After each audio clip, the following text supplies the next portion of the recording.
Est-ce que tu as raison? Est-ce que tu es là? Amen. Acclame le Seigneur.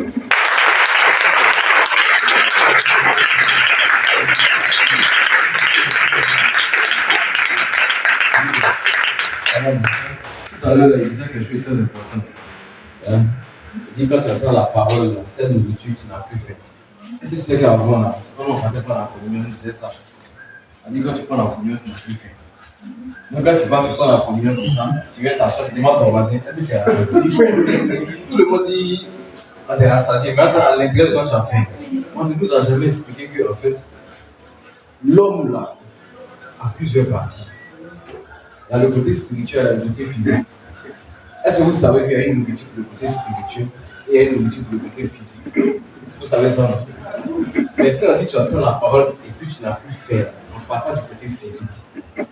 On parle du côté spirituel. C'est pour cela que Jésus dit l'homme ne vivra pas que de toute parole qui sort de la bouche. Alléluia. Donc la parole que tu vas entendre, c'est vraiment une nourriture. Mais c'est la nourriture de ton âme. Quand tu entends ça, ton âme est rassasiée.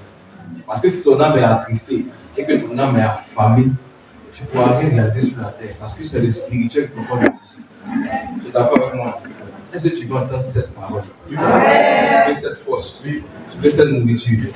Tu veux vraiment? Son royaume est si grand et beau. Son nom est le Dieu tout-puissant. Merveilleux conseiller, le prince de paix. Il est roi, il est vraiment roi. Quand vous allez, c'est la première fois que vous voyez. Dites voilà, ça va. Ça va bien. Est-ce que ça va bien? Ça va, il y a un manque. Il y a un manque. C'est quoi le manque? Le manque, c'est que je suis mariée depuis 2018 et jusque là, pas de... Depuis 2018, jusque là, pas de... Ça fait combien d'années? Dans la 6e année. Ok, d'accord. Tu veux vraiment? Tu sais que tu vas avoir ton enfant vraiment ici. Tu sais ça? Amen. Tu sais ça? Ton mari est où? Il est là. Il est là. D'accord. Tu vas voir ton enfant tout à l'heure. Amen. Fille de péché, tu vas voir ton enfant. Tu es un garçon femme. Toi, tu es là. Ah, tu veux jumeau? Hein? Je suis prophète de Dieu. Dieu me dit, ça c'est prophétie. Dieu me dit de t'annoncer que tu vas avoir ton enfant aujourd'hui. Amen. Tu vas avoir ton enfant. Tu vas avoir ton enfant ici. Viens ici. L'enfant que tu as reçu, viens me présenter. Fais ton témoignage. Les enfants, quand tu as ton enfant sous ton premier-né, il faut qu'on le consacre. Et ça fait combien d'années à part d'enfant? Après 6 ans. D'accord. Maintenant, tu es venu ici là. Aujourd'hui, tout à l'heure, il faut bien le dire. Tout à l'heure, quand il est venu prêcher, il a fait une promesse spirituelle sur ton ventre. Tu vas recevoir l'enfant, toi tu vas sentir. Tu vas porter l'enfant. Avant que le mois de la nuit finisse, tu vas voir que tu as senti. Ce que tu vas s'accomplir, je suis prophète de Dieu. Avant fin avril, tu seras enceinte. Là, tu sauras qu'il y a un prophète qui t'a envoyé. La paix enregistre ce qui est dit. Puis tu vas venir maintenant. Parce que tu peux dire, la femme enceinte, elle va passer à masculine. C'est ça. Alors, il ne faut pas attendre que quelqu'un vienne dans ton rêve vous garder. Dès que tu vas plus faire masculine, tu viens maintenant faire ton témoignage. Quand il y a des questions de liaison de mais quand il voit les informatiques, c'est pas si quelqu'un qui est lié à l'informatique dans la famille. Et tout quelque part comme ça. Il voit des ordinateurs, il voit quelqu'un qui travaille. Mon grand frère. Ton grand frère. Ton frère même de sang, il est informaticien. Quand il travaille là-bas. Il travaille là-bas. Il travaille sur les ordinateurs. D'accord. C'est laquelle société il travaille? Parce qu'il y a des soucis dans sa société. Là où il travaille, parce que pendant que tu parles, ton esprit va. Et je ne sais pas si vous êtes beaucoup, si vous parlez beaucoup. Sinon, c'est notre idée. Ah, c'est votre idée. Il y a des soucis dans l'entreprise. Et il voit que le problème que dans l'entreprise veut venir sur lui. Il risque d'être licencié peut-être. Voilà. Mais le fait que tu as béni, Dieu va le sauver aussi. Amen. Dieu va bénir son travail. Amen. Acclamez le Seigneur. C'est parce qu'à Daboul, on n'arrive pas à faire des directs. Comme là-bas, là, le ministère là-bas n'a pas de wifi. Mais est-ce que vous savez ce qui s'est passé là-bas? Hein? Dieu a fait du bien aux enfants de Daboul. Amen. Parce que quand je suis venu m'asseoir là, il y a quelqu'un qui était assis. Vous savez, quand je suis assis à Daboul, là, quand je suis assis, c'est en plein air. Généralement, c'est plus facile de prophétiser en plein air. Quand le coin n'est pas fermé, les anges qui nous permettent de voir, eux ils sont dans l'air. C'est dans l'air qu'on prophétise. Je vous dis. C'est dans l'air. Souvent, quand vous êtes dans des maisons et puis il y a la dalle, tout ça, allez-y sur la dalle et puis priez. Vous allez recevoir plus facilement des messages. Quand ton esprit est étouffé, là, il y a des choses que tu ne peux pas recevoir. Quand je suis arrivé là-bas, je me suis assis. Quand je les regarde, je ne les vois pas parce qu'il fait noir comme ça. Mais je vois, dans mon esprit, je vois un jeune homme qui est assis au bout. Avec un esprit de folie qui lui lance un sort. Donc je dis, il y a un jeune homme qui est là-bas. Je ne le vois pas bien, mais là-bas, il y a un jeune homme qui est là. Ils ont lancé un esprit de folie. Lui-même, il dit, lui, c'est lui qui est là. Et j'ai dit tout ce qui se passait. Il dit, c'est la folie même qui a fait qu'il est venu là. Mais quelqu'un qui est fou, nous avons su que les sociétés sont maudites à jamais. L'enfant est trop intelligent pour le fou. Il est trop intelligent pour le fou. Ça m'a fait tellement mal parce que c'est un homme de Dieu. Et il me dit, papa, moi il y a longtemps il vous cherche. Il dit, je cherche quoi? Il dit, je suis venu ici, il y a vu votre photo, il n'y a plus votre numéro. Et il dit mon numéro par cœur. Pendant qu'il a arrêté quand je t'ai vu parler. Il dit le numéro 0658 92 alors. Ça c'est le numéro n'est pas trop ouvert. Il dit, oui, effectivement, c'est mon numéro. Papa, il a monté le chercher. Donc, un gars comme ça, il a longtemps que je lui parler, il dit, cherche le prophète de la tête. Amen. Et il me dit, il est venu entendre, c'est un pasteur qui l'a accueilli. Il dit, mais il devrait te manger dans la maison. Comme ça. Il dit, c'est comme ça, il fait pour pouvoir vivre. S'il ne fait pas ça, puis le pasteur va me nourrir, il mange. Il dit, c'est comme ça aussi, il donner la folie, il faut que tu arrêtes. On va t'aider comme on peut. Pendant qu'il parlait, lui, mes fils, elle envoie un peu d'argent. Donc, il y a des ceux qui veulent participer, les gens sont levés dans le donné. Et puis Dieu même l'a commencé à les visiter. Puis c'est comme ça que j'ai remis l'argent au jeune homme, il a compté. Quand ça l'argent dans le compte, et mon fils faut compter. Il me dit, il dit, envoie la torche. Il a bien compté. Il a dit, quand tu as parti sur ton pasteur, il faut lui faire une offrande à un secret. Il dit, d'abord, papa. Et maintenant, l'enfant là, il dit que c'est verset biblique. Que Dieu nous bénisse selon Matthieu. Il était étonné. Ça m'a fait quelque chose. Il dit, non. Il dit, toi, tu es serviteur de Dieu, il ne faut même pas être découragé. Ils t'ont mis en retard. Ça fait 6 ans que ce problème est réglé. 6 ans. Donc, il lui a fait la coulade, c'est pour ça qu'on dit. Il lui a fait la coulade, il est plus, il est tombé, il est resté en terre. Quand il s'est levé là, il a dit, tu es délivré à partir d'aujourd'hui. C'est là, après, il t'a appelé, non? En tant qu'on a vu, il t'a appelé, même sur les feux, pour se faire ça. Vous allez voir comment Dieu va attirer des gens vers lui. Il va prier pour des gens qui ne sont pas. Ceux qui ont des problèmes psychiques, non? C'est pour ça. Dieu va l'utiliser beaucoup pour ces genres de personnes. Il va leur parler de Jésus, il va prier. Dieu va le bénir. Il va voir des gens qui le bénissent. Alléluia. Et c'est pour ça que je vous dis souvent là, ne laissez pas seulement, quand vous venez ici, Dieu vous bénit. Il y a des gens, il vous assure, il y a des gens qui ont vraiment besoin de ce que vous avez ici. Vos familles, vos amis, il y a des gens qui cherchent la même parole pour être motivés et puis continuer le combat. Vous ne pouvez pas venir souvent profiter, vous êtes assis. Allez-y évangéliser. Le peu de choses que vous recevez, partagez aussi. Que Dieu vous utilise pour aider d'autres personnes. Ne pas faire d'enfant, ce n'est pas stérile, c'est société. Et ça va faire que ton mari va aller dehors. C'est ça. Elle va aller dehors. Il a fait enfant. Voilà. Attends, c'est dans l'église même. Son mari est dans l'église. Ça me dit pas dans le. Alléluia. Ça me fait trop mal.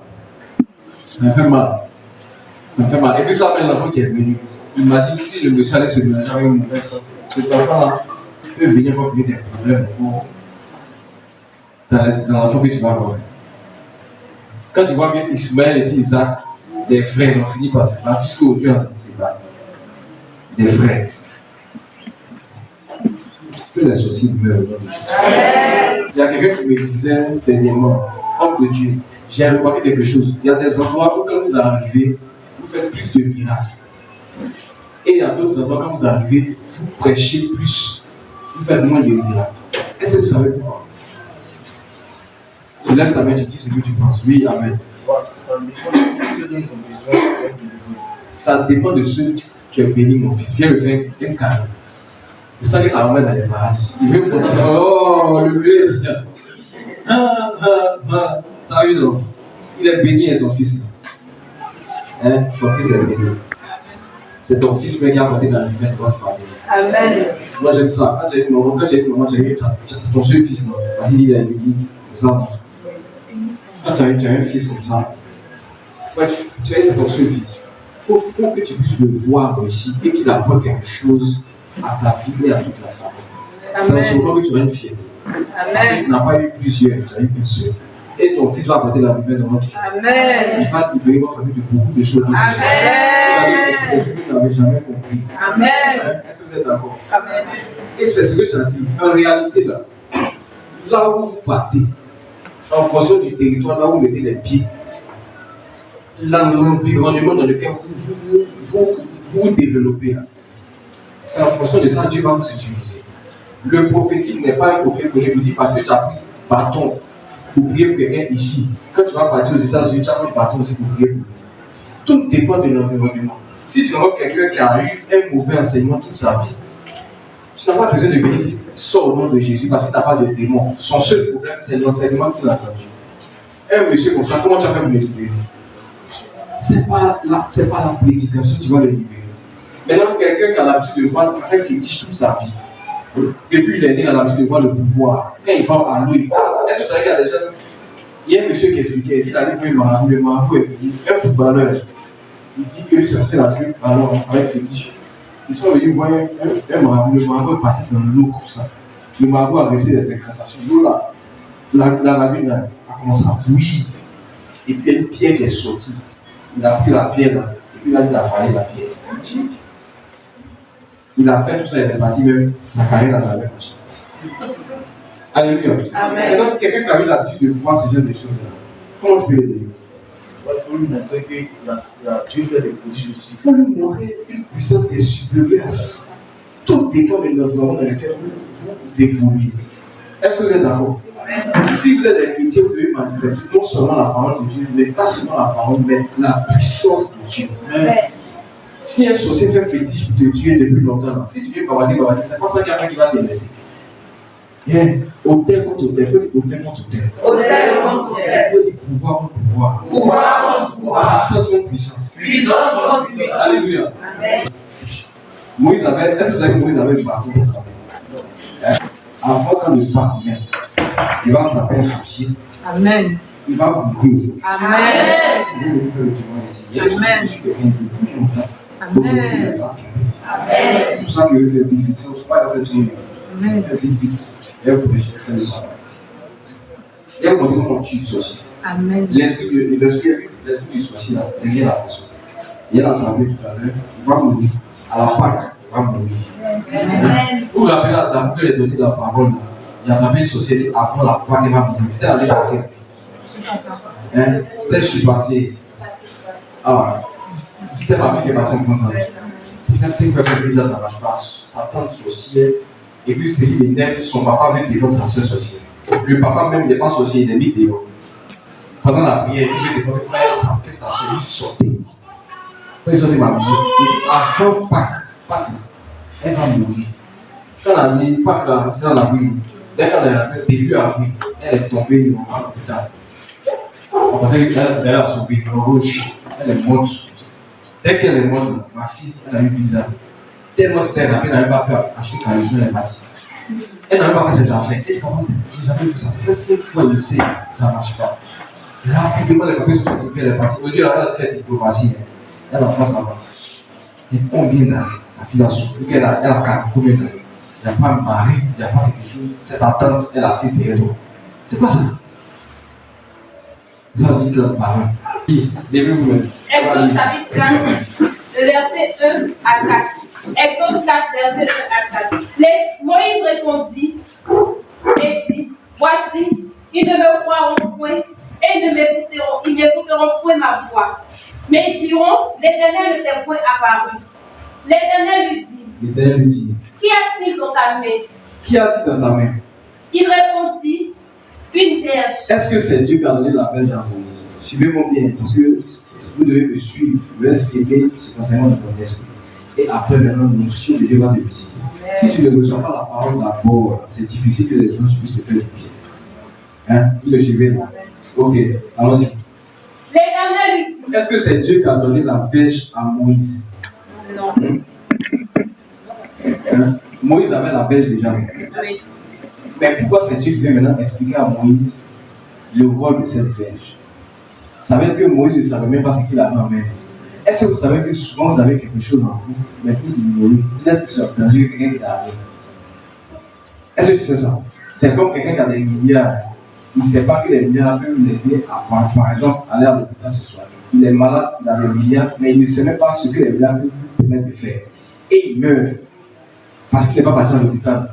Lui, quand tu lui demandes, c'est par manque de moyens. Est-ce que c'est logique? Moïse a une verge qui n'est pas saine dans ses mains, mais lui ne connaît pas le rôle de la verge. Vous avez un nom qui est au-dessus de tout, le nom qu'on appelle Jésus.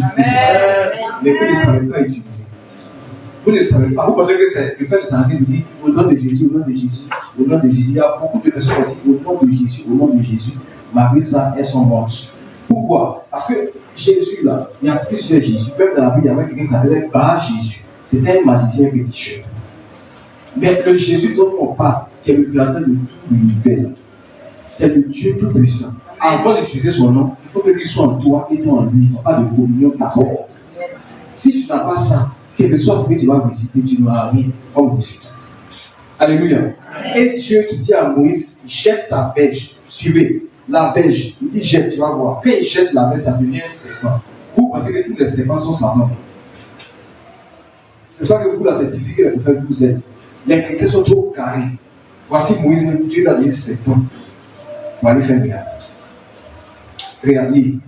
L'Éternel lui dit, qu'y a-t-il dans ta main? Qu'y a-t-il dans ta main? Il répondit, une verge. Une verge. L'Éternel dit, jette-la par terre. Jette-la par terre. Il la jeta par terre et en devint un serpent. Il a dit, oui, moi, vous l'avez vu. Et lui, il a tapé quelque chose, c'est même assez fort.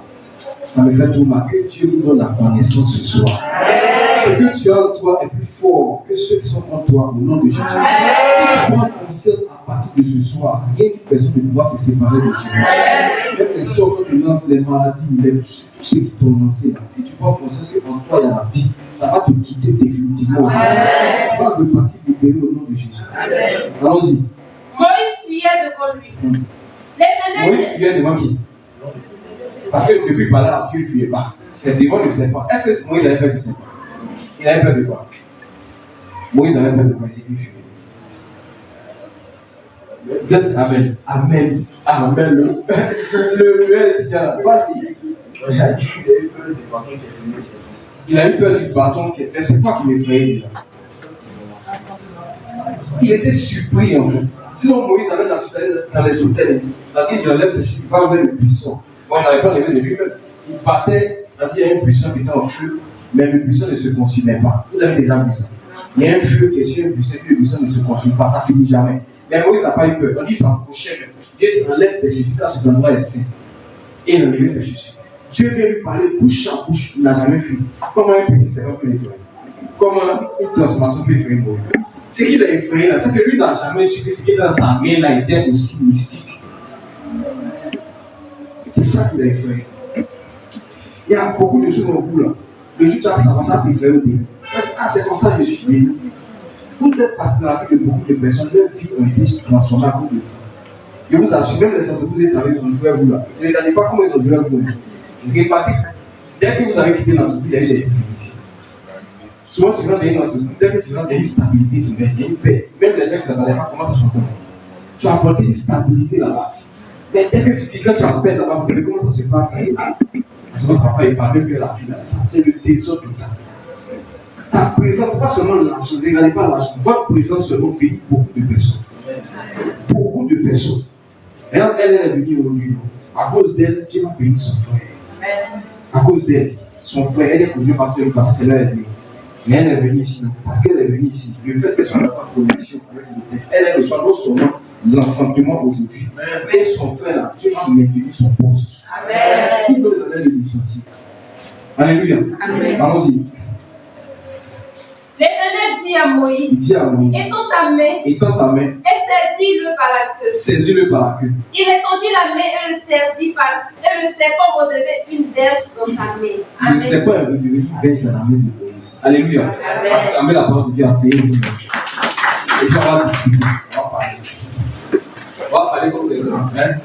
Jésus, c'est lui qui est Dieu qui parle à Moïse. Et il montre à Moïse que Moïse avait une verge. Et sa verge n'est pas sainte. Mais sa verge est un serpent. Et c'est parce que serpent, Moïse va avoir la victoire. Mais selon vous, pourquoi Dieu donne un serpent? Pourquoi il donne un serpent à Moïse? C'est vrai qu'il n'a pas donné le bâton comme ça, mais c'est lui qui est passé par Jétro. Parce que Jétro était le beau-père de Moïse, qui était sacrificateur. C'est lui qui est passé par Jétro pour donner ça à Moïse. Pourquoi c'est un serpent que Moïse devait utiliser là-bas? Lève ta main si tu veux parler. Je vais te dire quelque chose. Pourquoi c'est un serpent? Pourquoi pas autre chose?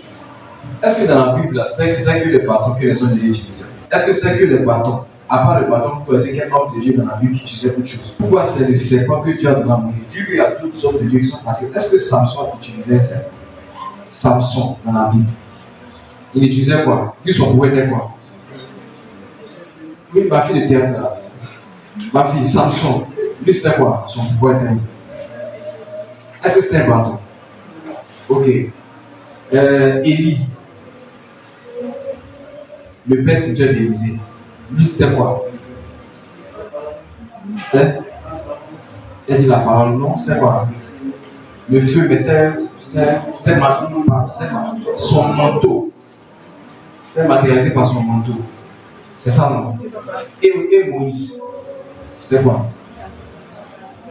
C'était son bâton. Maintenant, Jésus lui-même. La parole. C'est ça, non? Mais pourquoi Moïse, il a le serpent, le bâton? Oui, amen. Ça dépend de l'ennemi qui est en face de lui. Qui était Pharaon? Pharaon tirait son pouvoir de le serpent. Même quand vous voyez les images de Pharaon, ce n'est pas comme un pouvoir qu'il a. Est-ce que vous savez que Pharaon n'était pas simple? Est-ce que vous savez que Pharaon, les gens l'adoraient en Égypte? Les gens adoraient le Pharaon. Vous savez pas ça? Quand Moïse est venu avec son bâton qu'il a jeté le serpent, est-ce que Pharaon s'est arrêté là pour les regarder? Pharaon a fait quoi?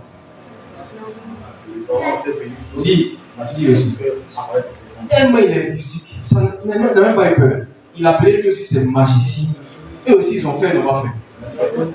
Tout ce que Moïse a fait, eux aussi ils ont fait. Mais est-ce que vous savez qu'avant que Moïse ne parte, Dieu qui envoie Moïse en mission savait très bien le pouvoir de l'ennemi. Il sait comment les gens opèrent là-bas.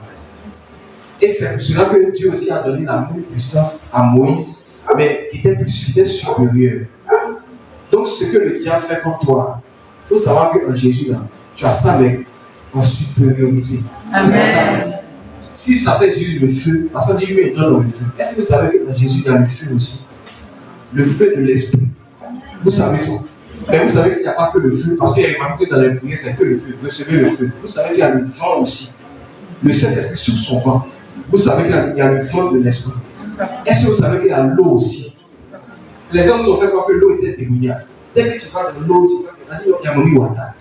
Si Satan utilise l'eau là, est-ce que vous savez que Dieu lui-même là, il utilise l'eau aussi? Il a utilisé l'eau pour baptiser ses enfants, pour apporter la guérison à des aveugles. La terre que vous voyez, sur laquelle vous marchez là, vous savez qu'il y a le diable dedans, il y a les démons sous la terre, il y a la mort sous la terre. Mais est-ce que vous savez aussi sous la terre, il y a la vie? La prospérité, là, ça vient d'où? Ça vient de la terre. La mort vient d'où? De la terre.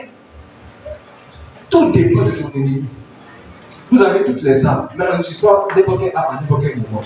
Et ce soir-là, moi je veux que toi tu utilises les armes de tes adversaires pour les tuer. Amen. Je vais t'expliquer pourquoi il dit ça. Est-ce que vous savez que Goliath n'est pas mort par une pierre? Goliath, il n'est pas mort par une pierre, vous savez non? Qui connaît l'histoire de Goliath? Lève ta main.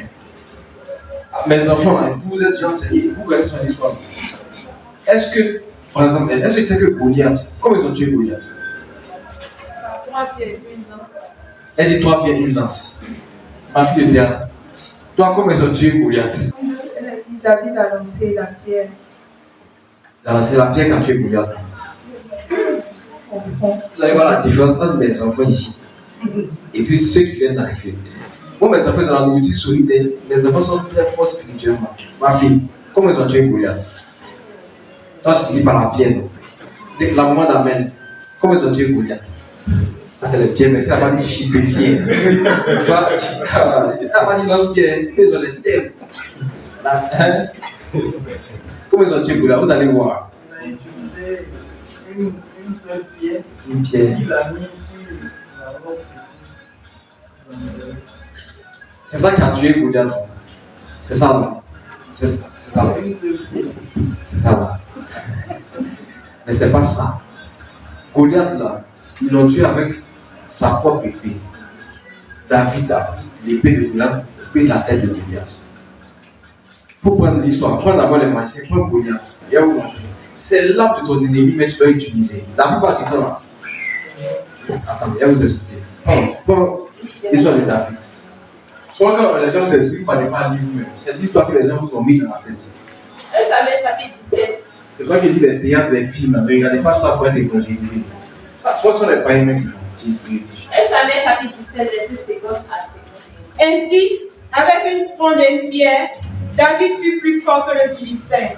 Il le terrassa et lui ôta la vie sans avoir d'épée à la main. Ben, point d'abord. Qu'est-ce qu'on veut nous dire? On dit David a terrassé, il a fixé avec quoi? Une fronde et une pierre. Et une pierre, sans avoir d'épée. C'est ce qu'ils ont dit, non? Mais regardez le verset qui suit. Lis.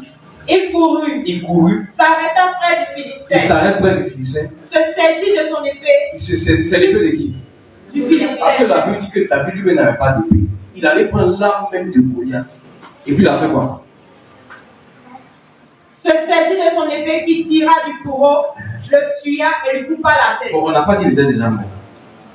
Ah bon? L'histoire de David comme Goliath, là, c'est un combat très très mystique. Ça n'a rien à voir avec ce qu'on vous a raconté. Et j'ai expliqué ça à mes enfants.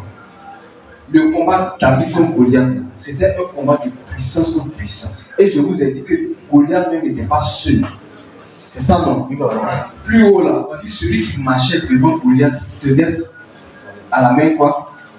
Il trouvait le verset. Vous allez voir, Goliath, lui, il a mis tout le monde sous coup-feu. Quand il est venu en Israël, là, il a mis tout le monde sous coup-feu. Il dit personne ne bouge, personne ne sort, personne ne dépasse la ligne. Et effectivement, personne ne bougeait. Saül, qui était le roi, le chef des armées, lui-même il est bloqué. Et puis toute son armée est derrière lui. David était dans les champs, il faisait bergerie, il gérait les moutons de son papa. Et il a appris qu'il y a un Philistin qui avait dû mettre tout Israël sur coup-feu. Il dit lui-même va venir ôter la vie. Lorsqu'il arrive, personne ne croit en lui.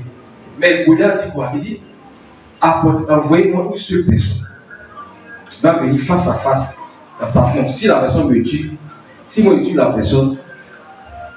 Mais regardez, ce qui est bizarre, il y a quelqu'un qui marchait devant Goliath et puis personne n'a parlé. Pourquoi personne n'a parlé? Parce que les gens ne le voyaient pas. Sinon, Goliath a dit lui veut une personne, un contre un, mais dans quel coup il y a quelqu'un qui marche devant toi. C'était son génie. Il faut lire, vous allez voir. Quand vous lisez la Bible, vous ne pouvez pas voir ce qui est caché. Si vous n'avez pas les yeux de prophète, trouve le verset. 1 Samuel chapitre 17, à partir du verset. Goliath là, je vous explique, écoutez-moi. Goliath là, c'était un géant, vous savez non? Sa maman était une humaine, mais son papa était un ange déchu. Dans Genèse 6, on dit les fils de Dieu sont descendus. Quand Dieu a chassé les anges, ils sont descendus, ils ont vu que les filles des hommes étaient belles. Ils les ont vu pour faire des femmes. Et on dit les enfants qu'ils ont eu là, c'est eux qui sont les chiens, les héros, donc les incultes, tout ça, ils ont insisté, même la Bible a parlé. On parle de Léviathan dans la Bible, non? Mais dans la mythologie grecque, tout ça, on parle de lui aussi. Vous me suivez? Maintenant, Dieu s'est fâché, il dit, mais il y a trop de trésors sur la terre. Il faut des géants, des génies, tout ça. Donc, il a envoyé le déluge. C'est pour ça qu'il a dit à Noé, il faut faire lâche. Et puis, tu vas prendre quelques personnes, il y a un reproduit. Ceux qui sont là, ils sont déjà souillés. Mais Goliath a échappé. Voici un géant qui est là. Et Goliath, là, il était lavé. L'épée ne peut pas rentrer dans son corps. C'est pour cela que quand David, Saül lui a donné son armure, son épée, il a enlevé, il dit, lui ne veut pas. Il a porté d'abord, après il dit, il ne veut pas. Lisez. Parce que quand il explique comme ça, eux ne comprennent pas bien. Lisez. 1 Samuel chapitre 17, à partir du verset. Je vous dis que vous faites des erreurs. Quand vous partez dans vos villages, vous dites, je suis David de ma famille. Et puis vous partez affronter les Goliaths, ils vont vous tuer. Parce que David, là, il n'était pas simple. Goliath n'est pas simple, David n'est pas simple. Vous êtes simple, vous allez faire un combat spirituel. Un combat spirituel, il faut être spirituel d'abord. Est-ce que tu es un père spirituel, tu as quelle famille, tu as quel pouvoir? Il faut être sûr que tu as un pouvoir d'abord. Ce n'est pas la folie. La foi, ce n'est pas la folie. Même Jésus à sa naissance, l'ange a dit fuyez avec les enfants. Lui-même qui est Dieu.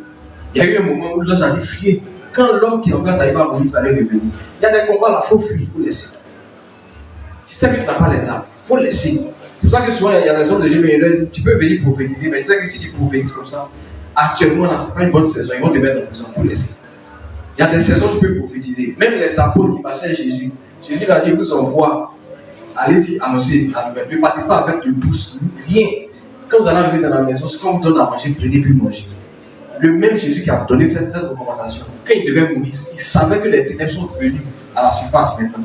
Il a dit à ses apôtres, maintenant il vous dit, prenez plus, mettez un peu quelque chose à côté, même ceux qui n'ont pas d'épée, vendez ce que vous avez acheté, puis une épée. C'est pas ça. Non. Donc il y a des saisons où tu peux avoir facilement les choses que tu veux.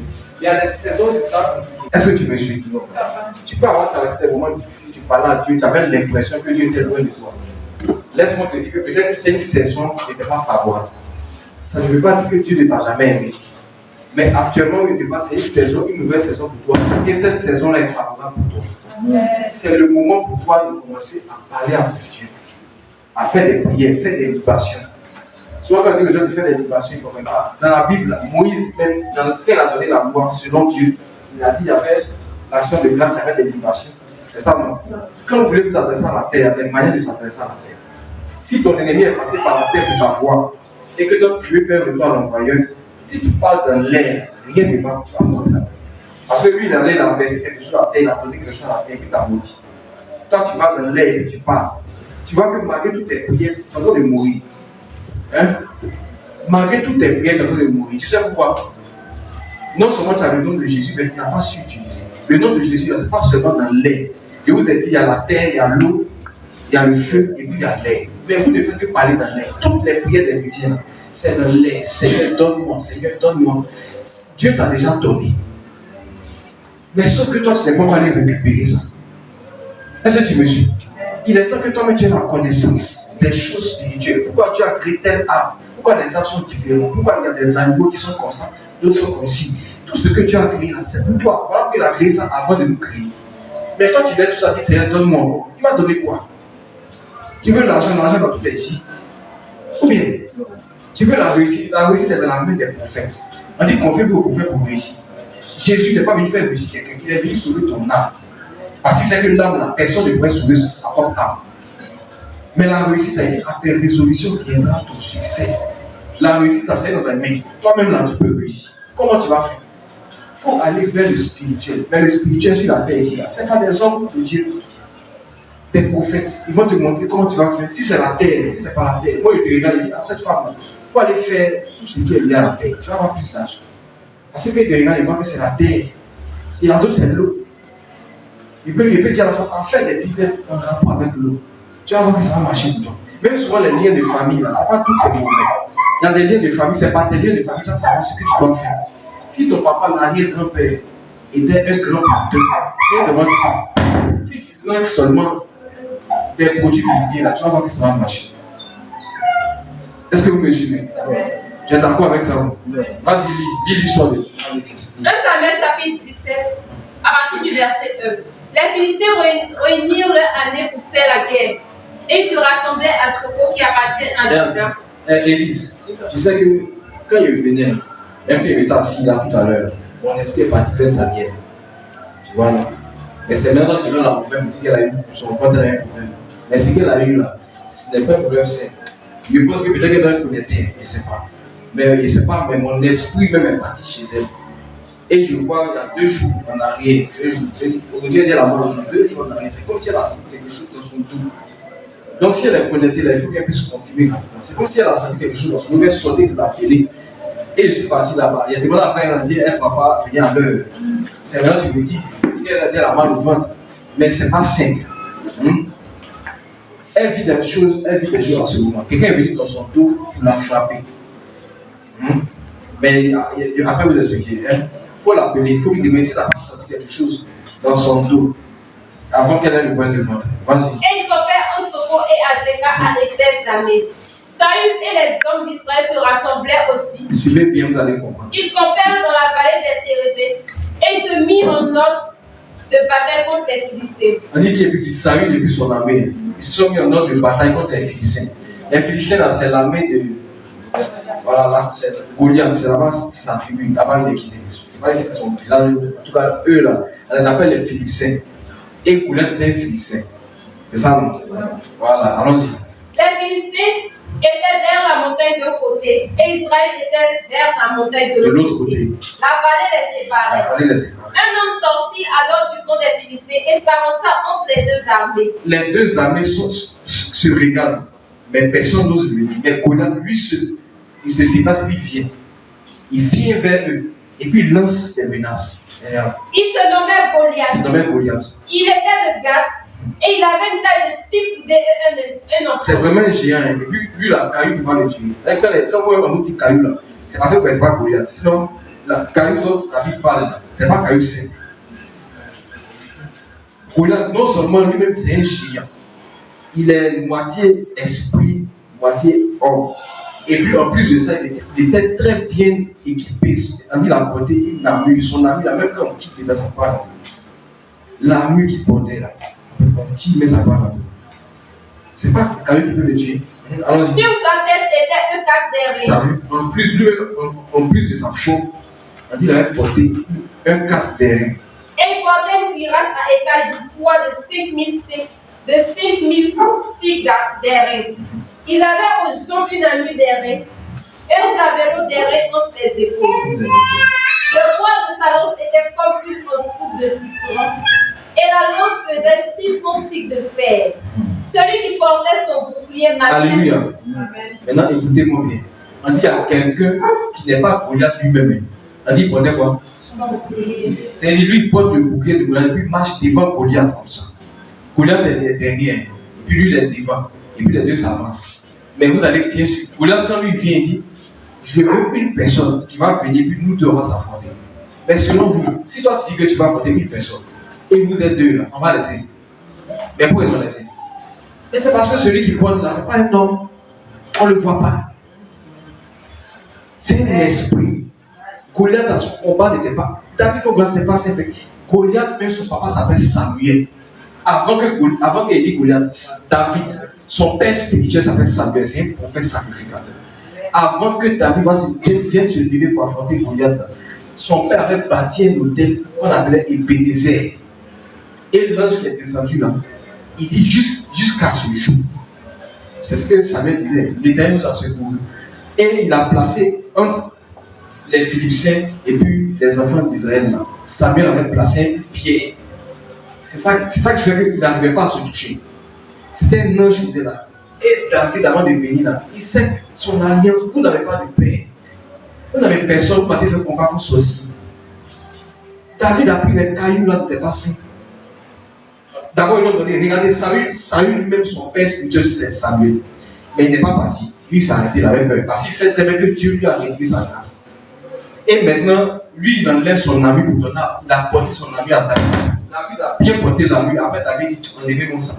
Il est parti sans l'ami. Parce qu'il sait très bien que Goliath, le fer ne rentre pas dans son corps. Goliath, vous n'avez jamais vu des gens comme ça. Dans les villages, souvent on lance le bébé, on prend un couteau comme ça et puis. Est-ce que ça les transmet? Goliath, là, l'épée même ne peut pas le transpercer. À cause de celui qui marche devant. À cause de son génie. Allons-y. Celui qui portait son bouclier marchait devant lui. Devant lui. Le Philistin s'arrêta. Et s'adressant au groupe d'Israël rangé en bataille, il leur cria pourquoi sortez-vous pour vous ranger en bataille? Ne suis-je pas le Philistin? Et n'êtes-vous pas des esclaves de Saül? Choisissez un homme qui descende contre moi. Il dit choisissez un homme. Est-ce qu'il a dit deux? Il dit un seul, mais pas lui, eux ils sont deux. Pourquoi eux ils sont deux? Elle a confirmé. Elle dit quoi? Tu l'as appelé? Elle a écrit sur internet. Elle est connectée. Elle est connectée actuellement. Tu lui as demandé. Elle a senti quelque chose. La semaine, j'ai eu mal au dos et au bas. Elle n'est pas connectée. Il faut lui dire de se connecter.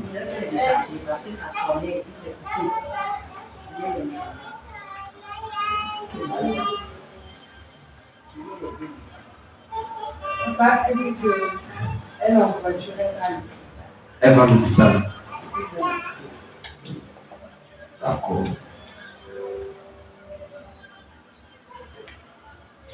Il pensait qu'elle allait la trouver ici. Quand il venait à la réception, quand il venait, mon esprit, parce que mon esprit est parti chez elle. Elle a reçu le message, elle a dit soit elle va venir en retard, elle ne s'arrêtait pas en retard. Elles sont des gâtés quelque chose souvent. Mais,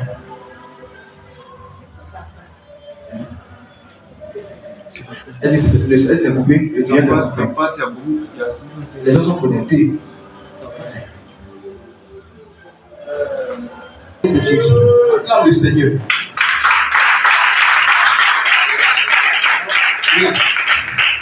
C'est la pierre. Donne la pierre. Vous allez voir. On lui a donné d'abord une amie avec une épée, mais il a refusé. Il a porté d'abord, et puis quand il a porté, il a bien réfléchi, il a vu que Goliath n'est pas sain. Même avec une épée, là, tu n'as rien fait. Il faut d'abord neutraliser son pouvoir. Si tu as fini, son pouvoir, c'est fini. Allons-y vite. David dit encore. Dis encore. L'Éternel qui m'a délivré de la griffe du lion et de la patte de l'ours me délivrera aussi de la main du Philistin. Et Saül dit à David, va et que l'Éternel soit avec toi. Saül fut mettre des vêtements à David et plaça sur sa tête un casque d'airain. David a porté un casque d'airain à David. Allons-y. Et le revêtit d'une cuirasse. Une cuirasse. David ceignit l'épée de Saül par-dessus ses habits et voulut marcher car il n'avait pas encore essayé. Est-ce que vous me suivez? Ils lui ont donné l'épée, ils lui ont donné la cuirasse, tout ça. Quand il l'a porté, il n'a pas porté. Et lui-même, il a. Pourquoi elle conseille la changer? Ils vont enlever, il va dire c'est pas la peine. Pourquoi il a changé? Pourquoi vous dites souvent il y a des adversaires qui se lèvent devant vous là?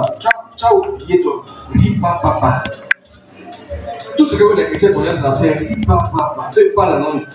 Il y a des ennemis pendant que toi tu as assis, même programme d'évangélisation, ils sont assis. Tu es parlant. Quand tu les regardes, tu perds ton parlant. Le vieux qui est assis là, quand tu le regardes, toi tu sais même plus ce que tu vas dire. David a porté la nuit, il a bien regardé Goliath. Quand son esprit s'est ouvert, il dit celui-là, épée peut pas, le fer. Goliath est lavé, le fer peut pas. Tu as fait quoi? C'est son pouvoir, tu as fait quoi ça? Il a laissé le fer. Il dit tant qu'il n'a pas neutralisé le génie, son pouvoir là, tout ça, ça ne sert à rien. Il va prendre la pierre. Donc lui, il envoie maintenant son ange atteindre le génie. Quand le génie là est parti là, maintenant il va prendre l'épée et puis il met là. Est-ce que vous savez que même l'épée l'a gardé? Est-ce que vous savez que l'épée de Goliath, ils ont gardé? Qui sait ça? Qu'ils ont gardé l'épée de Goliath. Audrey, prends le verset. 1 Samuel chapitre 21. Quand il vous dit l'âme de tes ennemis, là, tu peux utiliser. C'est pas un péché. Si ton ennemi est passé. 1 Samuel chapitre 21. Verset 8 à 9. Oui, il a parlé au prophète. 1 Samuel. Chapitre 21, verset 8 à 9. Regardez, peut-être vous n'avez jamais su. David dit à Achimélec, n'as-tu pas sous la main une lance ou une épée? N'as-tu pas. Est-ce que vous savez pourquoi il demande la lance et l'épée? Saül cherche à le tuer. Là, la Goliath est déjà mort. Maintenant, Saül, lui, on dit Dieu t'a retiré le trône. Mais lui, il est toujours assis. David aussi, les gens l'écoutent. Ils ont séparé. Est-ce que vous savez qu'à un moment là, Israël était divisé? Il y avait Judas d'un côté, et puis il y avait les gens qui étaient avec Saül. Vous savez ça? Il y a des gens de Judas écoutaient David, et puis il y a d'autres qui écoutaient Saül. Mais David dit Saül c'est un point. Lui ne peut pas porter la main à Saül. Parce que c'est un point. Et c'est la même chose que Jésus nous enseignait. Il dit il faut pardonner à ton frère. Ton frère peut s'élever contre ta vie, comme un ennemi. Il dit si ton frère te gît sur la joue, il faut donner l'autre joue. On parle de ton frère en esprit. Vous pouvez dire que vous êtes tous des chrétiens. Et puis il y en a un qui commence à critiquer l'autre, puis il commence à dénigrer. Dieu dit il faut pardonner. Mais Dieu, cette parole ne s'adresse pas aux sorciers. C'est ça qui a trompé les chrétiens. Un sorcier n'est pas ton frère. Quelqu'un qui a en lui l'esprit du diable. Ce n'est pas ton frère. Tu ne peux pas lui donner l'autre joue, il va te tuer. Parce que lui, il est là que pour apporter le malheur. Quand ton frère, là, le fait qu'il y ait Jésus en lui, si ta fait du tort une fois, même si tu lui présentes ta joue, tu ne vas pas gifler. Parce que tu vas lui permettre de se repentir à toi. Mais un fils du diable, même si c'est ton frère de sang, et puis c'est que c'est un grand sorcier, depuis combien d'années il est né, il sait que Jésus n'a jamais de salut à Jésus. Toi, tu as fait tout pour lui, école, tu as tout fait ça, et puis il est prêt de te tuer, ça fait des années. Quand tu as pardonné, il va tuer tous tes enfants. C'est sa nature. Est-ce que tu me suis? David a tué des gens, mais Saül, il a refusé de tuer Saül. Pourtant, Saül voulait le tuer. Mais il est convaincu que Saül était fils de Dieu. Il dit, lui, il ne va pas porter la main sur Saül. Mais putain, il a tué Goliath. Goliath, là, c'est un fils du diable. Si tu le tues, Dieu va jamais dire que c'est un péché. Et Moïse me dit, vous ne laisserez pas vivre le sorcier. Pourtant, c'est Moïse même qui a dit, vous ne tuerez pas. Maintenant, il finit de dire, vous ne tuerez pas. Et maintenant, il dit, vous ne laisserez pas vivre le sorcier. C'est une manière de dire que le sorcier n'est pas considéré dans la famille des fils de Dieu. Il n'est pas considéré par cette parole, cette loi. Même toi, lorsque tu fais tes prières, là, tous ceux qui font la sorcellerie, il faut les tuer dans ta prière. C'est pas un péché, il faut libérer ton esprit. Tu vas voir, tu seras plus libre. Tu vas marcher. Allons-y.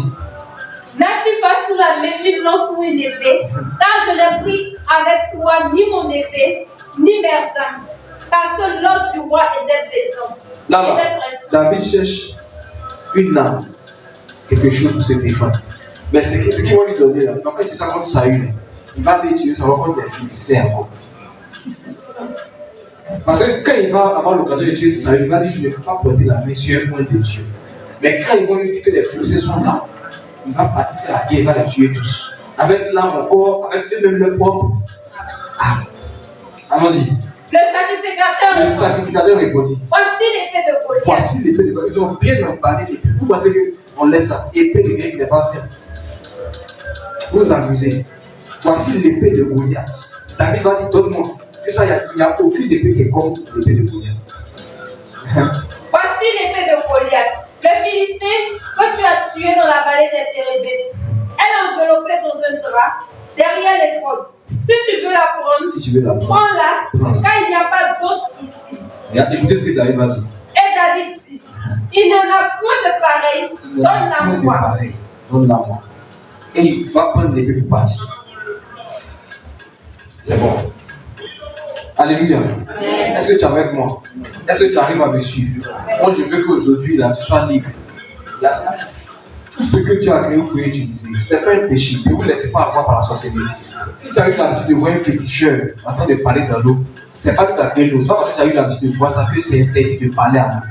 Jésus même s'arrêtait sur la mer, et puis il a menacé les vents, il a parlé à l'eau. Tout s'est apaisé. Vous avez un pouvoir, mais vous ne savez pas utiliser. C'est ça qui fait que vous souffrez.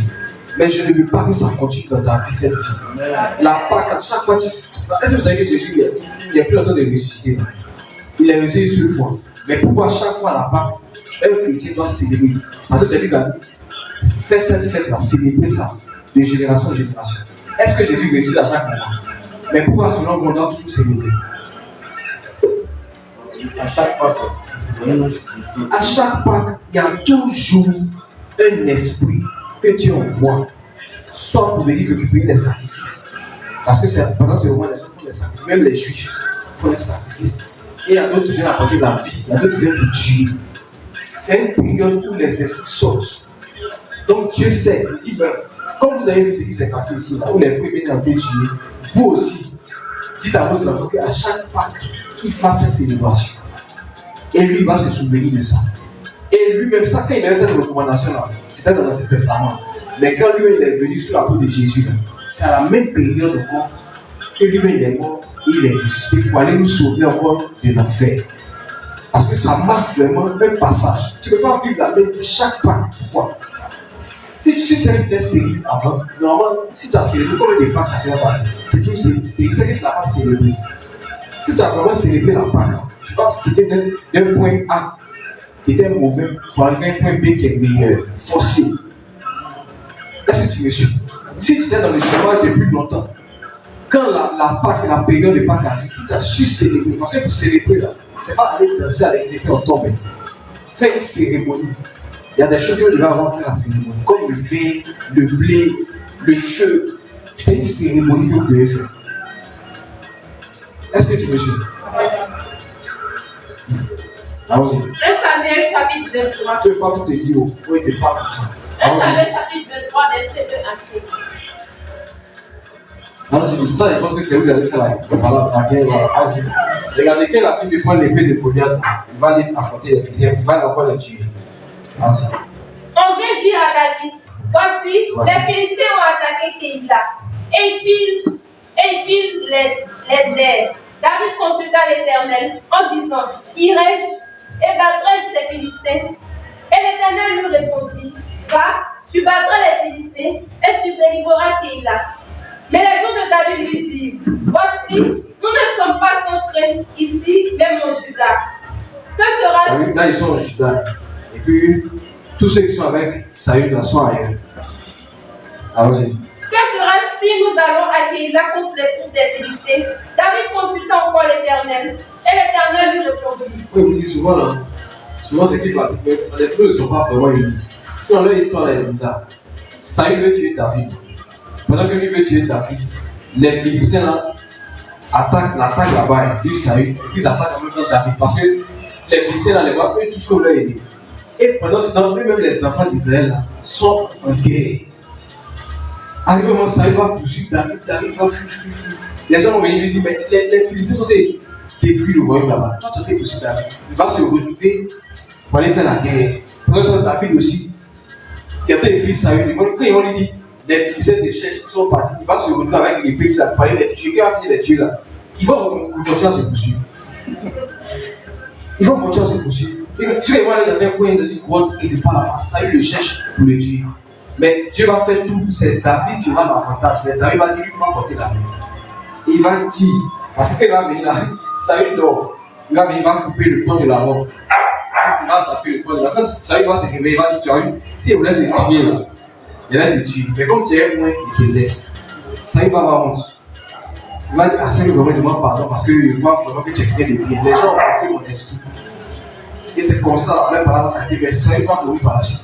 Quand même. Alors, David consulta encore l'Éternel. Et l'Éternel lui répondit, lève-toi, descends à Keïla, car je vis que les Philistins ont tes mains. David alla avec ses gens à Keïla et il se battit contre les Philistins. Ils emmena la bétail et leur firent éprouver une grande défaite. Ainsi David délivra les habitants de Keïla. Alléluia. Donc pourquoi David allait récupérer l'épée de Goliath chez les sacrificateurs? Pourquoi? Oui, mais pourquoi? C'est rare. Oui, mais elle s'est pas allée décorer sa maison. Pourquoi elle allait prendre ça? C'est parce qu'il sait que l'ennemi qui arrive là, c'est leur âme. Parce qu'il n'a pas pris ça que de Saül. Il a pris l'épée de Goliath pour affronter ceux-mêmes qui sont venus avec l'épée là auparavant. C'est leur âme. Est-ce que vous me suivez? Et c'est pour cela que Dieu a donné le serpent à Moïse. Parce qu'en Égypte, là, si tu ne viens pas avec un ange qui ressemble à leur Dieu, ils ne vont jamais les respecter. Même l'histoire que pour Jonas, je vais vous expliquer. Jonas a été avalé par moi. Un poisson. Et pourquoi c'est un poisson? Pourquoi pas un autre animal? Pourquoi c'est un poisson qui l'a fait? Pourquoi? Un pécheur. Il va c'était un pécheur. Qui adorait? Quel peuple? Ninive. Normalement, Jonas devait aller prophétiser à Ninive, il ne voulait pas partir. Dieu dit à Ninive, là, ils sont en train d'adorer des faux dieux. Dieu est envoyé en mission. Lui, il ne voulait pas partir même. Donc Dieu même va permettre. Est-ce que vous savez que c'est les gens qui l'ont poussé dans l'eau? Jonas était dans un bateau avec des gens. Maintenant, Dieu a envoyé il y avait la tempête. Et ils ont eu peur. Ils disent à cause de lui là que Dieu est nous fatiguer. Poussons-le, jetons-le. Ils ont jeté Jonas, il y a un poisson qui l'a avalé. Et le poisson là, il a fait 3 jours dans le ventre du poisson. Ça, non? Le poisson est parti le relâcher à Ninive. Quand les gens l'ont vu comme ça, les gens de Ninive là, ils se sont dit que c'est un Dieu. Parce qu'ils adorent les poissons, les gros poissons. Comment quelqu'un peut venir dans la tête d'un gros poisson que l'on a fait, puis il n'est pas mort? Donc c'est pour ça que quand les venus ont dit arrêtez de faire ça, ils ont écouté parce que c'était leur pouvoir que Jonas a utilisé contre eux-mêmes. Si quelqu'un a eu un mauvais enseignement dans sa vie, depuis des années, quand tu veux le délivrer, il faut le délivrer avec la puissance de la parole. Parce que c'est l'enseignement qui l'a mélangé. C'est comme ici à Abidjan, là. Ici, quand il prêche, là, il n'est pas trop prophétisé. Parce que ici, tout le monde est passé à l'école, tout le monde a une culture. Là, tout ce qui vous fatigue la plupart du temps ici, c'est ce que vous avez entendu. On dit la femme est ce que tu entends. Ce sont les mauvais enseignements qui t'ont donné depuis longtemps. C'est ça qui a gâté votre vie. Mais quand je fais par exemple un tabou comme ça, eux ils ne savent même pas lire, ils ne savent pas écrire. Et ils ont eu l'habitude de faire du fétichisme. Quand je vais là-bas, je suis obligé d'utiliser eux-mêmes leur pouvoir. Quand ils viennent et commencent à décrire, ils sont là, vous allez voir Marabout, quand ils vont dire, si à ça c'est Jésus, il allait faire quoi chez Marabout? Quand il cherche un enfant et puis il vient et puis il met l'eau sur lui, elle tombe enceinte, elle va aller faire quoi encore dans l'eau? L'eau maintenant, tu peux te noyer là. Sur place, tu vas avoir ton enfant. Alléluia. Quand elle vient et elle voit qu'il attrape le saucisson qui est fatigué dans le quartier, là, il l'attrape et le met à genoux. Parce que moi, c'est comme ça. Si tu attrapes le saucisson, mais tu es vieille, à genoux. Quand ils voient ça, là, ils sont obligés de croire. Parce que c'est la sorcière là qui les dominait. Mais ici, là, c'est pas pareil. Si tu vois, par exemple, en Europe aussi, eux aussi, c'est leur mentalité. Si tu vas en Chine, par exemple, c'est leur mentalité. Tu vas prendre le bâton de Moïse pour aller le mener partout. Ou bien, il y a des endroits là, ça ne marche pas. Tu arrives, il y a des pays, mais quand tu mets ton pied là-bas, et même ils n'ont même pas eu l'habitude de voir ça. Après le pouvoir, tout ça, eux ils sont assis là, c'est l'enseignement. Si tu n'as pas des enseignements profonds là, tout ce que tu as fait là, eux ils ne vont jamais croire. Il y a d'autres points aussi, c'est la franc-maçonnerie qui vient. Donc quand tu arrives là, si toi tu viens que tu n'es pas au-dessus de leur puissance, il ne faut jamais te suivre. Allons-y. Regarde cette verset. On va terminer avec. Ok, donc tout ce que Moïse faisait là, vous allez voir. Moïse fait un miracle, les féticheurs aussi viennent faire la même chose. Ça veut dire que tu avais l'habitude de faire ça. Tu as donné les mêmes pouvoirs à Moïse. Quand tu vas partir, tu vas faire ça, il y aura la lèvre, il y aura ci, il y aura ça, il y aura ça va. Et après, tu as aimé un peu. Ça va. Exode chapitre 7, verset 2 à 3. Exode 7, verset 2 à 3. Après ça, quel verset? 2 points, ça parle de toi. D'accord, vas-y. On termine avec ça. Vous posez vos questions, on va finir. Parce que je dois prier pour vous tous. Avant que vous parlez. Vas-y. Exode chapitre 7, à partir du verset 2. Moïse et Aaron firent ce que l'Éternel avait ordonné. Aaron leva la flèche et il frappa les eaux qui étaient dans le fleuve, sous les yeux de Pharaon et sous les yeux de ses serviteurs. Et toutes les eaux du fleuve furent. Est-ce que vous savez pourquoi c'est Aaron qui avait la flèche? C'est la flèche de qui? Pourquoi c'est Aaron qui avait ça? Son successeur. Mais le père est là toujours. Pourquoi il a ce besoin qu'à prendre là? Hein? Pourquoi? Attends, ma fille qui fait théâtre. Ma fille. Pourquoi c'est Aaron qui avait la flèche? Tu n'as jamais joué ce rôle-là. La flèche appartient à Moïse, mais pourquoi ils arrivent, ils doivent faire le miracle? C'est Aaron qui fait. Qui veut répondre? Attends. C'est l'aîné de Moïse. Aaron, c'est l'aîné. L'aîné comment? C'est son nom. C'est le grand frère de Moïse. Donc, c'est le grand frère, c'est lui qui fait le miracle. Mais tu peux avoir ton frère, mais le fait que tu sois ton frère de sang même, est-ce que c'est ça qui fait que il doit être forcément chrétien ou bien il doit forcément suivre Jésus? Donc, ça fait une raison. Tu peux avoir ton jumeau et puis les formations quand tu es chrétien. Mais pourquoi c'est lui qui a fait la pêche? Qui peut l'aider? Amen. Là, tu vois, d'accord. Oui, vas-y, suivez bien.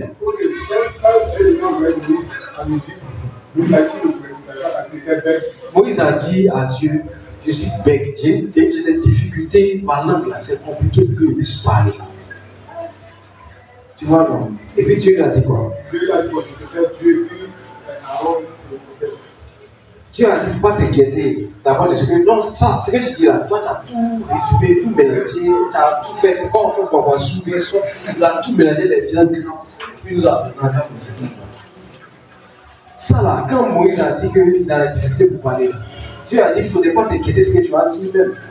Ou bien, c'est pas ça. Même si tu es bête, comment? Même si vous avez des difficultés pour parler, si Dieu t'envoie arriver là-bas, quand tu dis, ça va sortir. C'est pas ça. Maintenant, il a dit à Moïse qu'il y a Aaron qui sera à côté. Aaron même peut parler, tout ça, il n'y a pas de problème. Ils sont partis, une fois ils ont tapé pour tout. Est-ce que vous savez? Ils sont partis, ils ont fait des miracles là-bas. Dieu a endurci le cœur de Pharaon. Pharaon a encore rendu la tâche plus difficile pour les enfants d'Israël. Vous savez ça? Quand Moïse est venu voir Dieu, il a dit à Dieu, si tu m'envoies à chaque moment, et puis quand je fais un miracle, je dois souffrir. C'est que c'est pas la peine. Dieu a dit quoi maintenant? C'est là maintenant, il dit, je te fais Dieu. Parce que Pharaon était un Dieu là-bas. Les gens adoraient Pharaon. Même si tu vas avec un titre de prophète, avec le pouvoir que tu as, tu ne peux jamais vaincre Pharaon. Quand on va te faire les combats spirituels, ça dépend de chacun son identité, son niveau. Si tu vas chasser un génie, tous les génies ne sont pas pareils. Il y a des génies qui sont adorés. Dans les villages, les gens les ont élevés comme Dieu. Si toi tu viens le chasser, il ne va jamais partir. Même si tu viens, tu es un prophète, tu viens dire, hey, monsieur, vous partez. Il ne va pas partir. Vous savez pourquoi? Si tu viens un génie que les gens adorent dans les villages, toi tu viens dire, tu es prophète à Jésus. Tu dis au génie, il faut partir. Il ne va jamais partir. Vous savez pourquoi? Pourquoi? Charles.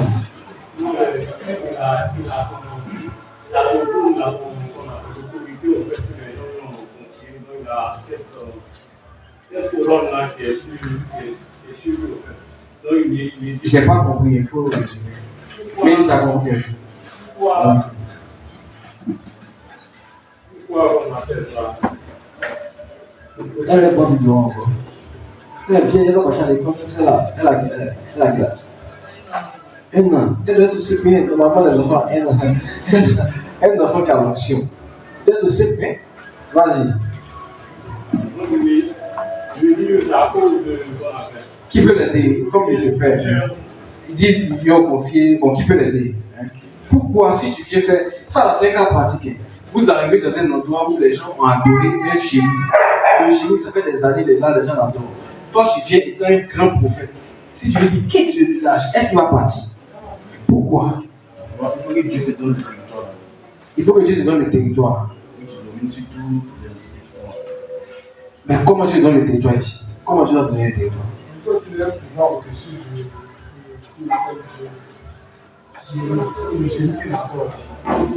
C'est même pas un pouvoir même. Il y a quelque chose. Qu'est-ce que Dieu doit te donner pour que tu aies l'autorité sur le génie? C'est une identité. Il faut que Dieu te fasse Dieu sur le génie là, dans ce village.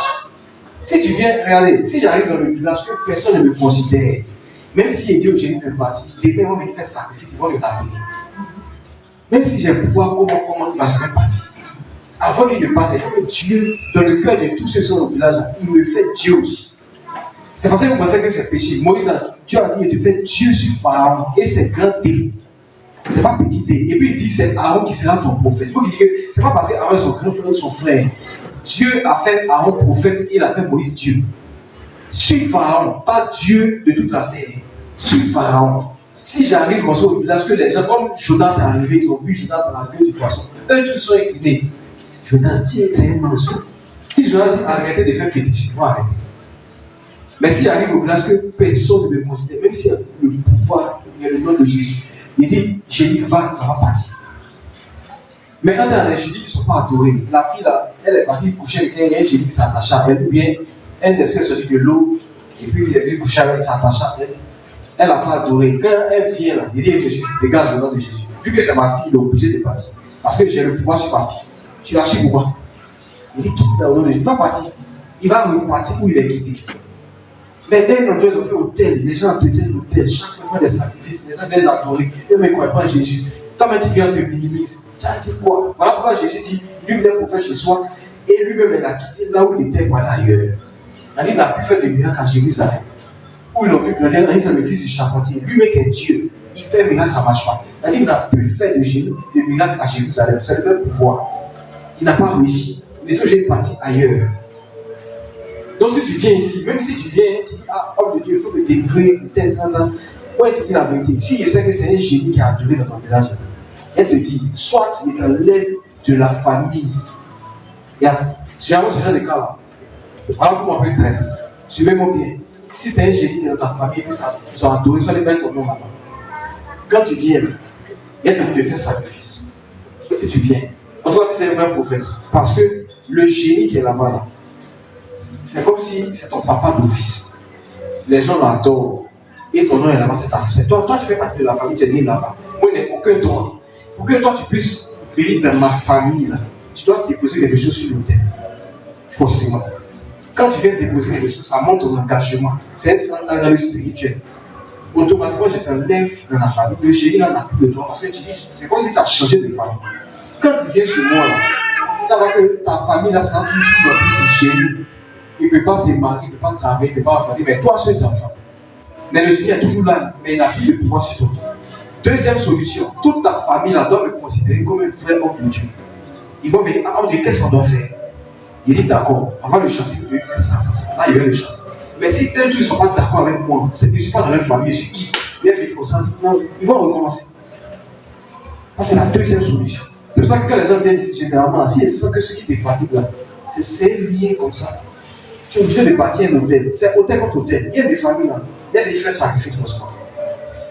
Et quand tu viens dans la famille maintenant là, ça peut gérer. Mais si c'est un démon, ils ont envoyé sur toi, les trucs de mort, ton corps t'a lancé, ça va, tu vas jamais faire sacrifice. C'est pour ça qu'il y a des gens qui font, il y a d'autres qui ne disent jamais faire sacrifice. Ce n'est pas les mêmes cas. Alléluia. Amen. Quand Élisée est arrivé dans le village, il y avait la mort. Il a dit aux villageois, les villageois sont venus le voir. Il dit, ici là, il y a la mort à cause des eaux, parce que les eaux d'autres villages sont mauvaises. C'est tout le village qui sont venus voir Élisée. Hein? Tu me suis là? Élisée a demandé quoi? Quand ils sont venus le voir, il dit, la ville, le séjour est bien, mais la vie ici n'est pas bonne. Qu'est-ce que Élisée a demandé? Il a demandé du sel pour assainir les eaux. Parce que tout le village l'a considéré comme le sauveur. Viens nous aider.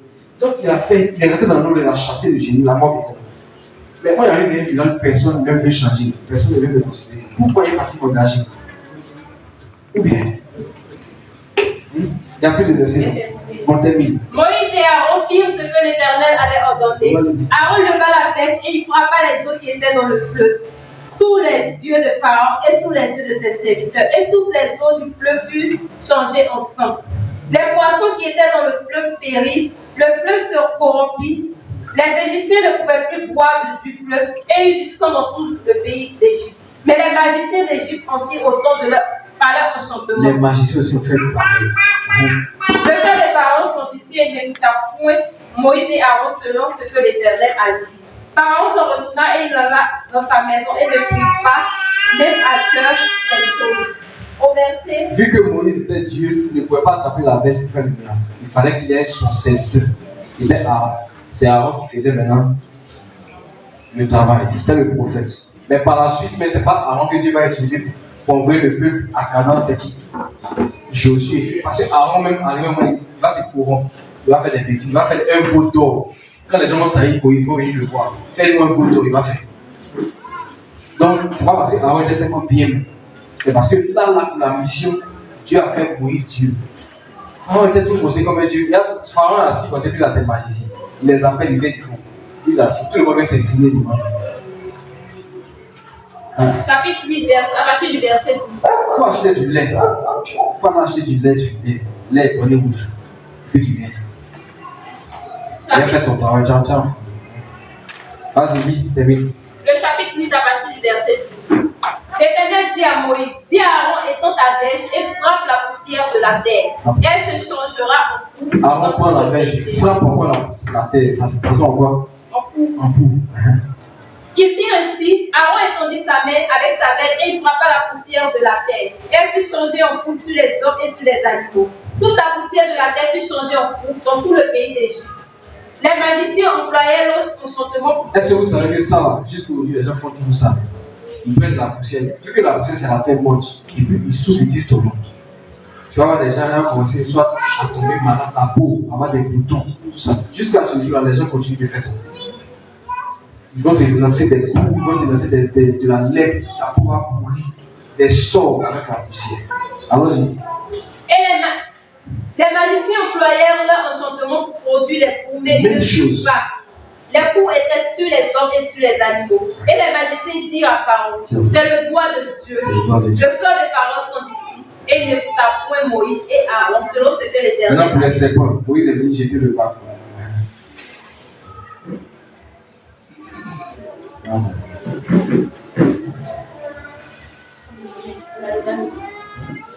Déjà, vérifiez avant de venir. Levez-vous, c'est le dernier verset. Il y a prié là pour moi. Il y a la prophète était à mon fils. Tu vois que dans la famille, je suis parti là-bas. Quand je vais conclure dans la famille de son mari. Et j'attends les gens qui parlent. Ils sont des gâteaux de la filiation. Ils sont des mélodies à la tête de son monde. Et lui aussi, là, il attend d'écouter. Il a tapé sorcier. Il dit, elle me suit un sorcier. Amen. Elle, c'est le sorcier. Je suis parti chercher le sorcier qui est derrière ça. Il a tué ça. Elle va venir. Si ça est dans la vague. Elle va que son mari va commencer. Elle va venir s'arrêter. C'est son petit. Quand il y a une maison, une méthode, elle vient de mourir. Côté de mon mari, c'est pas de son côté. Dans le côté, sur le côté. Comment dire? Belle famille. Au moins, il parle espagnol, l'anglais. Et le côté de son mari, là, ils sont en train de tuer la fille. Il a attrapé déjà. Depuis dans les falaises, il a attrapé. Et son esprit est venu. Elle va commencer à parler même de Dieu, pardon. Parce que déjà, elle a entendu parler dans mon esprit. Il dit pourquoi il veut suivre le débat. Elle a parlé, ça fait les cheveux. Elle va dire son nom. Pourquoi elle a ça? Elle a tué. Qui l'a envoyé ici?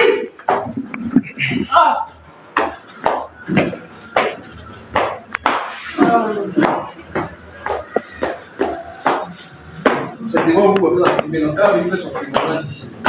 Dieu va plus être sur la ici. Non! Et Non!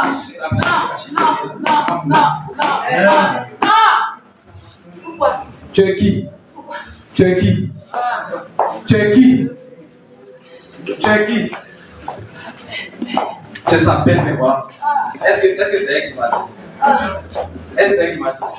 Si elle venait à sa belle-mère, c'est sa belle-famille. C'est moi qui disais belle famille. Belle-mère, avec nièce, infirmière, eux tous là. Ils voient leur proposition de faire contre la fille. Elle va que ce soit les autres de sa famille qui ont été touchés cette trompe. Ton boucher là, c'est depuis elle a commencé à coucher le monsieur qui ont bouché. Ils ont bouché cette trompe là, c'est la belle famille. Leur propre enfant, ils l'ont rendu stérile. Voilà. Il n'a pas eu d'enfant. L'enfant n'est pas bouché. L'enfant.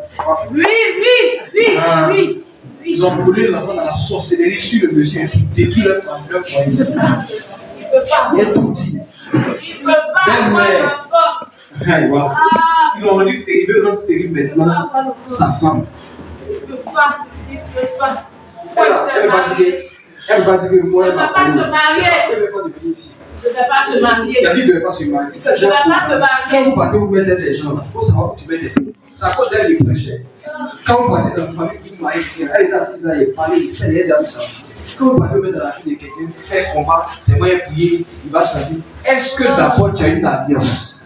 Est-ce que Samuel est ton père? Est-ce que tu as Ebenezer qui t'accompagne? Ils ont failli la tuer, mais heureusement qu'elle est venue sur la plaque. Je vois la fille coucher à l'hôpital comme ça, il a pas couché son ventre. Il a tapé son ventre. De la même manière que la sorcière, ils sont en train de retourner comme ça les choses sont. Tu t'appelles comment? Tu t'appelles ton nom devant tout le monde. Tu t'appelles comment? Tu t'appelles comment? La belle de la femme de vie. Viens ici. 1, 2, 3, 4. Tu t'appelles comment? Tu t'appelles comment? Ya Henriette. Ya Henriette. Il faut libérer cette tombe maintenant dans le nom de Jésus. 1. Je ne vais pas discuter avec toi. 2. Les trompes que vous êtes venus arracher, là, il était à longtemps, il s'est couché. Elle est venue, la vieille, là, elle essaie d'arracher, vous expliquez. Cette sorcière, elle essaie d'arracher les trompes de la fille, elle n'a pas pu. Elle allait chercher Caillou. Et c'est dans la nourriture. Je vois qu'elle est envoyée. C'est pas si elle a préparé, ils sont allés chez elle. Je vois que c'est dans la nourriture. Ma fille l'a mangé. Et ça a venu boucher cette tombe. C'est une pièce qui fait comme ça. La femme l'a logé dans cette tombe. Et enlève la pierre que tu as mis dans cette tombe au nom de Jésus. Il y a de tuer Ya Henriette.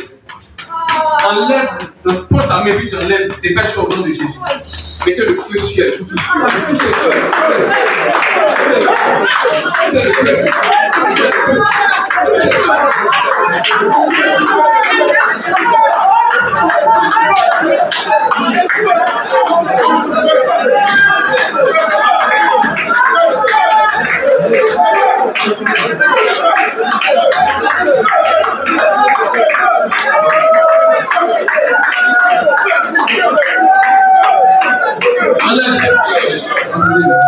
Enlève tout. Voilà.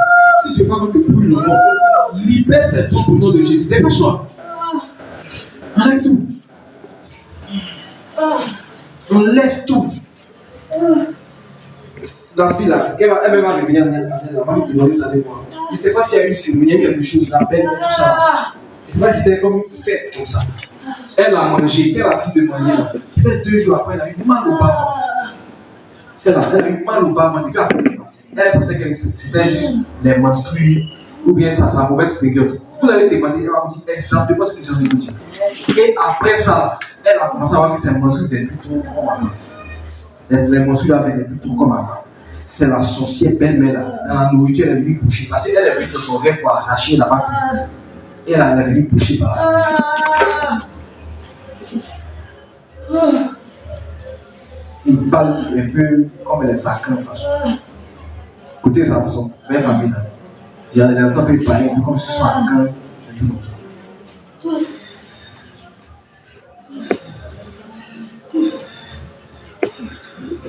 Et enlève vite. Il doit placer l'enfant. Enlève ça vite au nom de Jésus. Dépêche-toi. Que Dieu te maudisse. Sorcière. Toi-même, tu tues ton enfant, ton fils. Et tu te fais gâter son travail. Tu te fais gâter le travail de son. C'est ça, c'est ta fille. Pourquoi elle est venue? C'est ce qu'elle me dit. Pourquoi elle est venue se marier son fils? Ils avaient déjà sacrifié. Et le gars, là, lui là, il allait rester comme ça, il va mourir. C'est parce qu'elle est dans sa vie depuis qu'il est là. Ils l'ont rendu stérile. Ses finances sont mélangées. Souvent, c'est la fille là, souvent qui donne un peu d'argent. Ils voient des difficultés. Et ils sont compris son esprit. Puis ta femme là, c'est pas une bonne femme, elle peut-être des trompes, elle n'est pas truc. Si tu ne veux pas partir dehors, là, tu vas faire enfin. Quand tu ne veux pas être dehors depuis. Ils ont dit non, va dehors, tu vas prendre. Et il est allé dehors là. Ils l'ont collé l'enfant qui n'était pas pour lui. Il est allé coucher avec une fille qui n'est même pas une bonne fille. Elle aussi, elle couchait beaucoup de gars. Elle est venue coller l'enfant sur le monsieur. Et maintenant que personne de lui dit la vérité, que toi, peut-être ton sperme et puis ça ne colle pas. C'est bien de dire au monsieur, chacun veut se confesser un peu.